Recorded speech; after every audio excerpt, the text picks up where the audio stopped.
The message arrived on a quiet Tuesday morning at SETI's primary receiving station in New Mexico. Dr. Sarah Chen was about to take her coffee break when the arrays picked up the signal, a tightly focused beam of neutrinos carrying more information than humanity had ever received from space. The message was simple: help us. We are dying. Within hours, the world's governments convened an emergency session. The signal contained detailed stellar coordinates and technical specifications for faster-than-light communication. More importantly, it contained proof that humanity wasn't alone in the universe, and that our mysterious neighbors were in desperate need. The signal came from the Galactic Concordat, a federation of over 300 spacefaring species.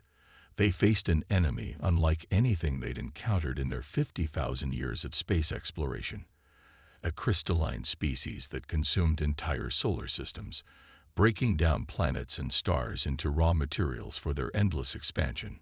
"We've lost 37 systems in the past solar year," explained Ambassador Zix 427, its holographic form shimmering in the UN chamber. The alien's translucent tentacles wavered as it spoke, its bioluminescent patterns conveying distress that transcended species barriers.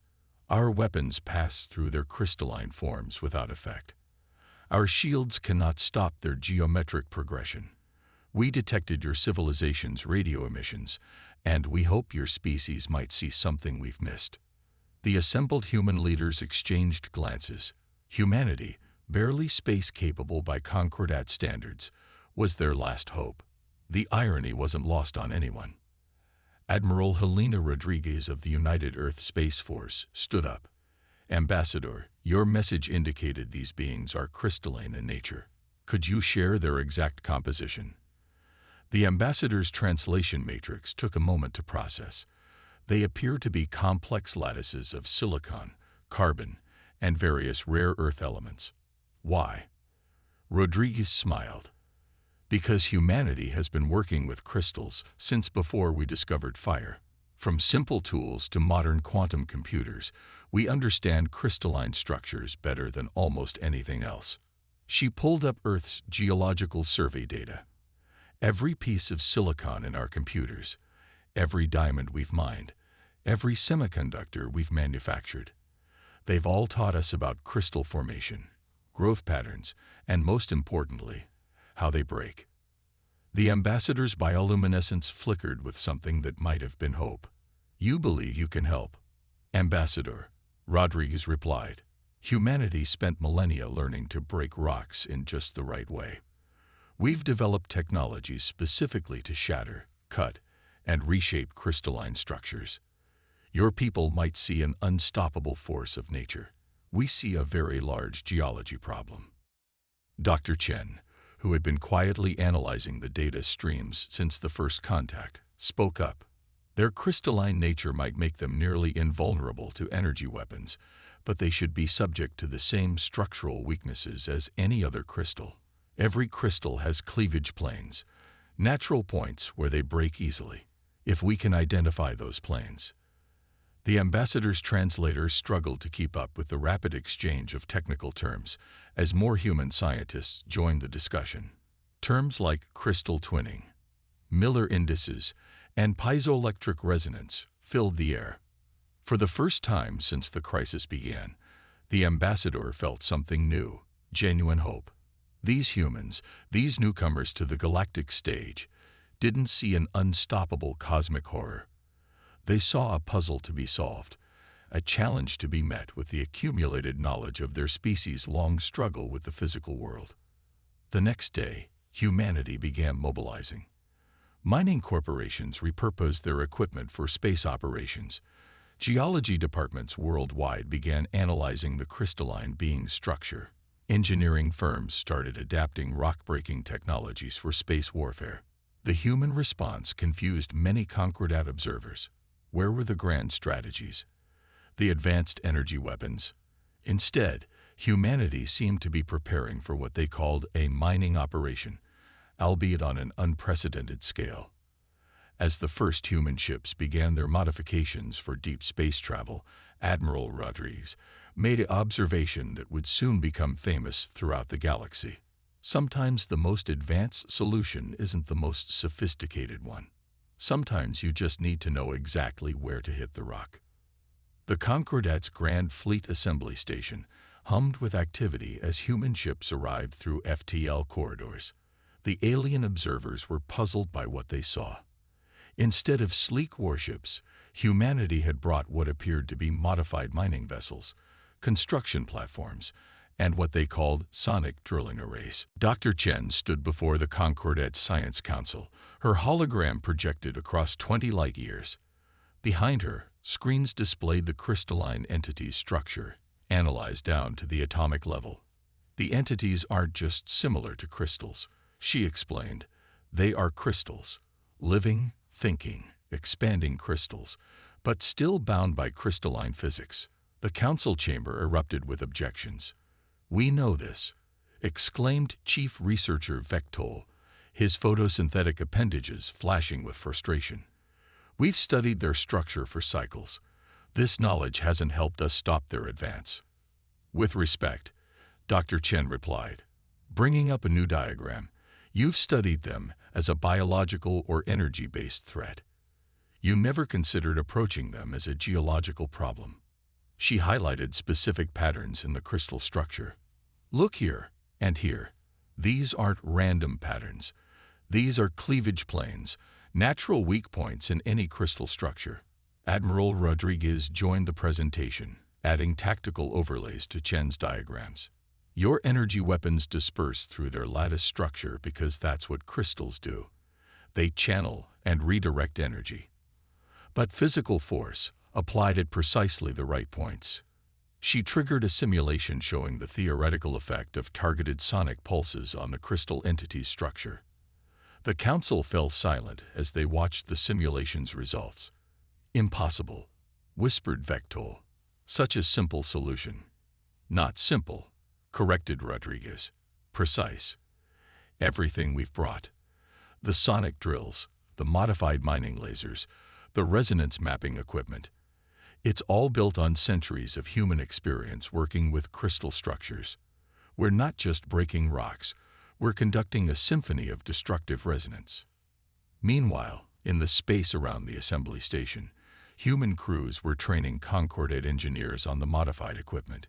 Captain James Wong of the mining vessel-turned-warship Terra's Hammer guided a group of alien technicians through the operation of a sonic drilling array.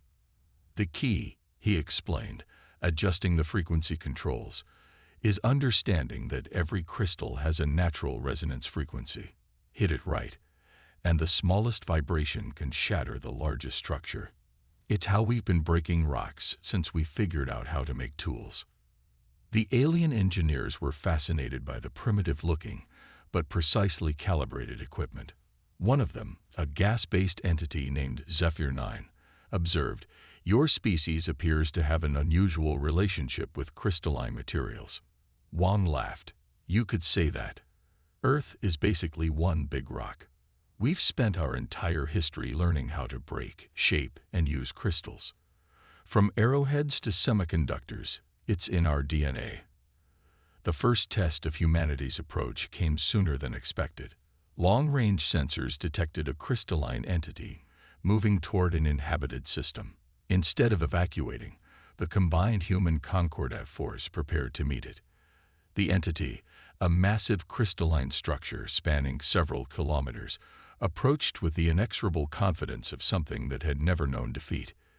It had consumed dozens of systems, growing ever larger, ever more complex.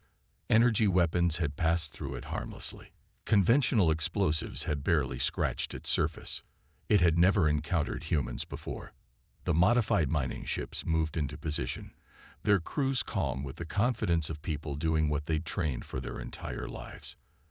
The sonic arrays powered up, each one precisely calibrated to hit specific points in the entity's structure. "Remember," Rodriguez's voice came over the comm, "we're not trying to overpower it. We're not trying to break through its defenses. We're working with its natural structure, using its own properties against it. Just like breaking apart a geode.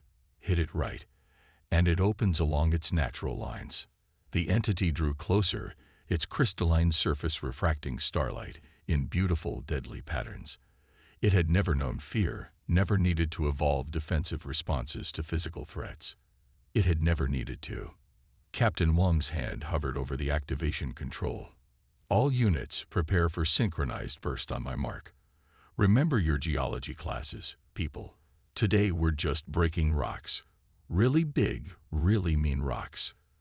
The crystalline entity began its standard consumption pattern, extending geometric tendrils toward the nearest ships. It had no concept of what was about to happen. It had no way to understand that the seemingly primitive species it was about to encounter had spent millions of years learning exactly how to break things just like it. Wang's hand came down on the control. For Earth and the Concordat, let's show them how humans mine. The synchronized sonic burst hit the crystalline entity like a trillion tuning forks striking at once. To the Concordat observers, the initial effect seemed negligible, mere vibrations rippling through the massive crystalline structure. But Dr. Chen, watching through specialized sensors, saw what they couldn't. Look at the molecular structure, she commanded, highlighting patterns on the main display. The resonance is propagating along the cleavage planes, exactly as predicted. Throughout the entity's massive form, vibrations began to align and amplify. What started as microscopic tremors grew into visible shuddering. The entity's geometric perfection began to show the first signs of stress. Captain Wang's voice crackled over the command channel. Phase 2. Initiate precision drilling sequences. Target the stress points exactly as mapped. Remember your training. This isn't about brute force. It's about finding the right spot and applying the right pressure. Modified mining lasers powered up across the human fleet, each calibrated to exploit the weaknesses created by the sonic assault. These weren't the energy weapons the Concordat used. They were industrial tools, refined over centuries of breaking apart Earth's most stubborn rocks. The entity tried to adapt, attempting to redirect the energy as it had always done. But these weren't standard weapons.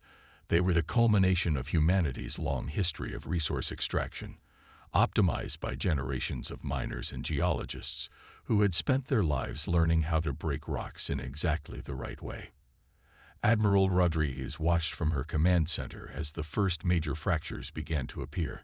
Incredible, breathed Vectol, who stood beside her. Your species' primitive understanding of crystalline structures is actually not primitive, Rodriguez corrected firmly. Different. Sometimes the oldest solutions are the best ones. We didn't need to develop energy weapons that could overpower these beings.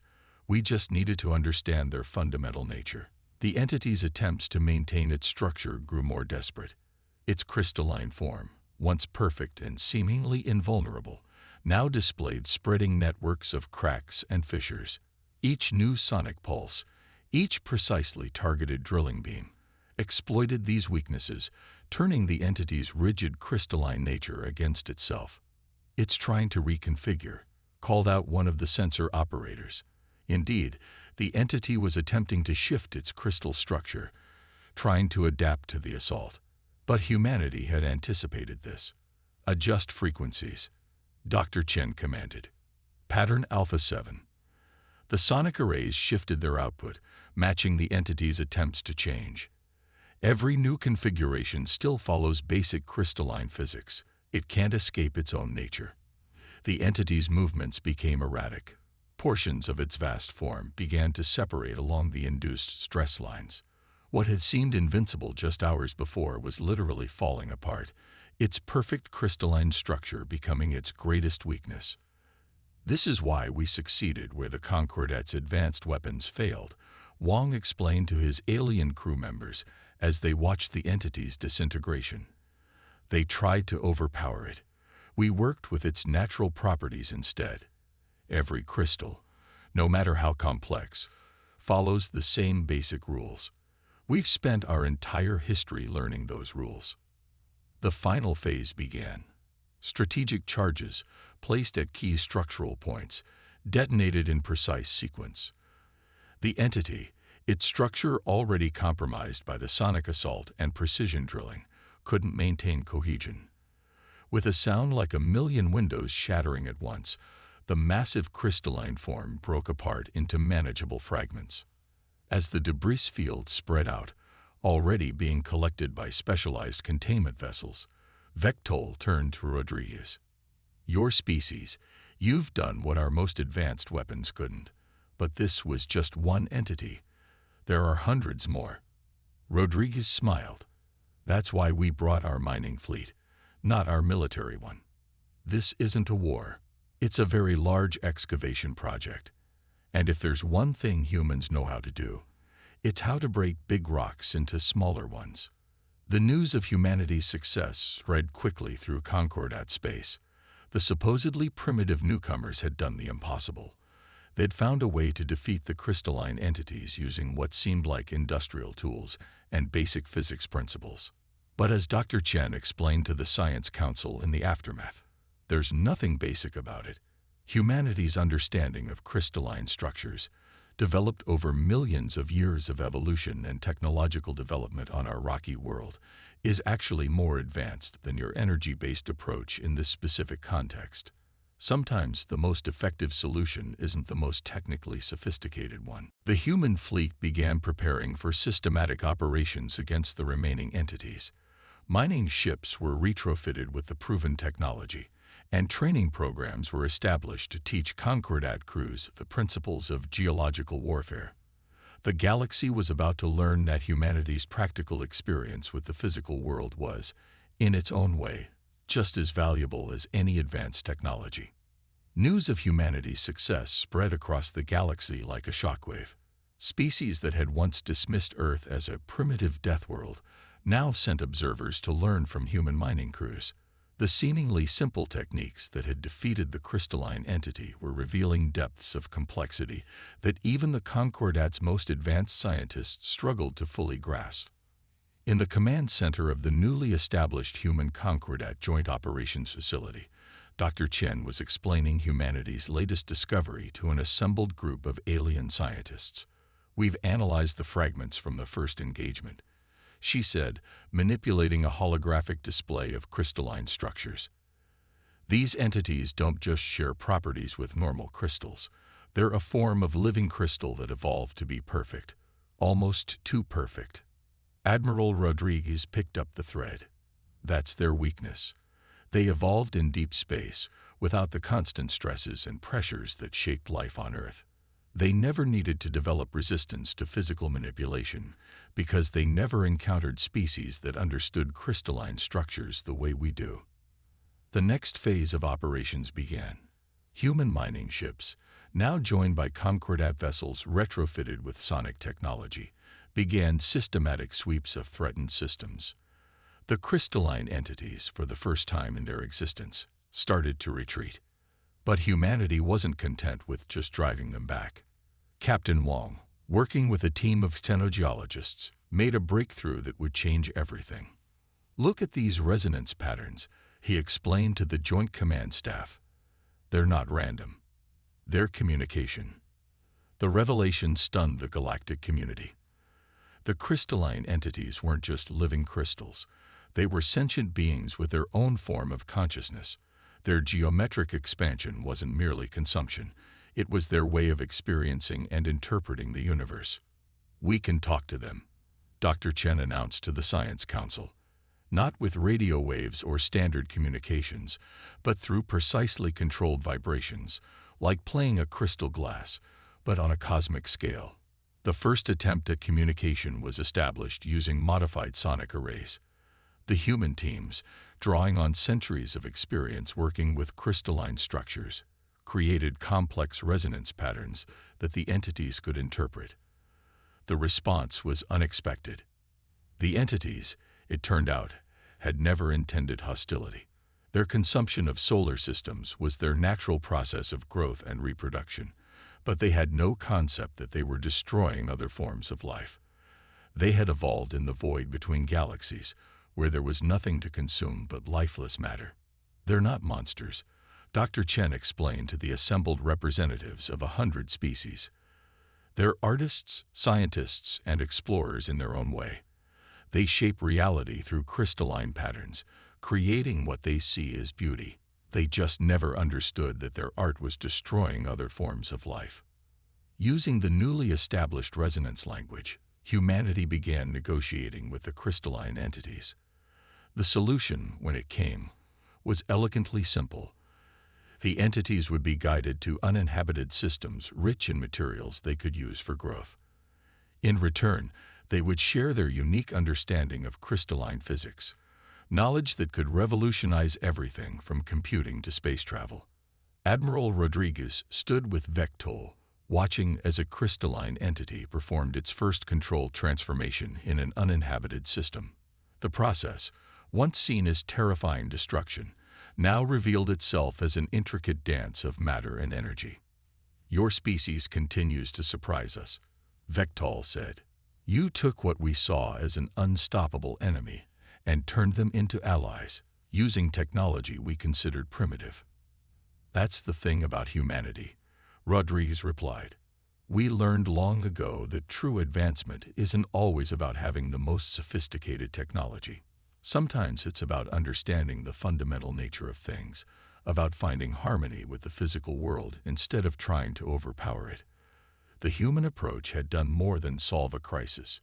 It had introduced a new paradigm to galactic civilization. Species that had prided themselves on their advanced energy weapons and force fields were now studying Earth's geological sciences. The knowledge humanity had gained from its supposedly primitive beginnings was proving to be foundation for an entirely new branch of galactic science. As more crystalline entities arrived to communicate and collaborate, Dr. Chen reflected on how far they'd come. "We thought we were just breaking rocks," she told a class of mixed human and alien students. "Instead, we ended up building bridges between forms of life, so different we couldn't even see their consciousness at first. That's humanity's real strength. We don't just survive on our death world, we learn from it. Every challenge Earth threw at us taught us lessons that turned out to be invaluable on a galactic scale." 5 years after the first contact with the crystalline entities, the galactic landscape had transformed beyond recognition. The Grand Hall of the Concordet's central chamber now featured a spectacular crystalline display, not a weapon or a threat, but an interactive art piece created through collaboration between human geologists and crystalline artisans. Dr. Chen stood before the newly formed Galactic Sciences Council, her position as its first human chairperson, a testament to how far things had come. The council chamber itself was a marvel of human crystalline engineering, its walls embedded with living crystal matrices that enabled instantaneous communication across vast distances. "The universe," she addressed the assembled representatives, "has a way of teaching us humility. The Concordat thought humanity primitive because we focused on physical sciences rather than energy manipulation. The crystalline entities thought organic life insignificant because they couldn't perceive our consciousness. We all had much to learn from each other." In orbit above, Captain Wang, now Admiral Wang, supervised the latest graduation class from the Interspecies Mining and Geological Institute. The students represented 30 different species, including several crystalline entities who had chosen to study organic methods of crystal manipulation. Their final project was the construction of a new type of space station, one that combined traditional engineering with living crystal architecture. "The key was never about advancing beyond physical materials," Wang explained to a documentary crew covering the graduation. "It was about understanding them more deeply."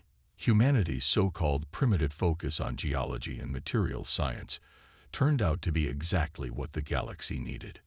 The crystalline entities, once feared as destructive forces, had become invaluable partners in galactic civilization. Their ability to shape and grow crystal structures, guided by human understanding of crystalline physics, had revolutionized everything from space travel to computing. The first hybrid ships, combining conventional technology with living crystal matrices, were pushing the boundaries of what was possible in space exploration.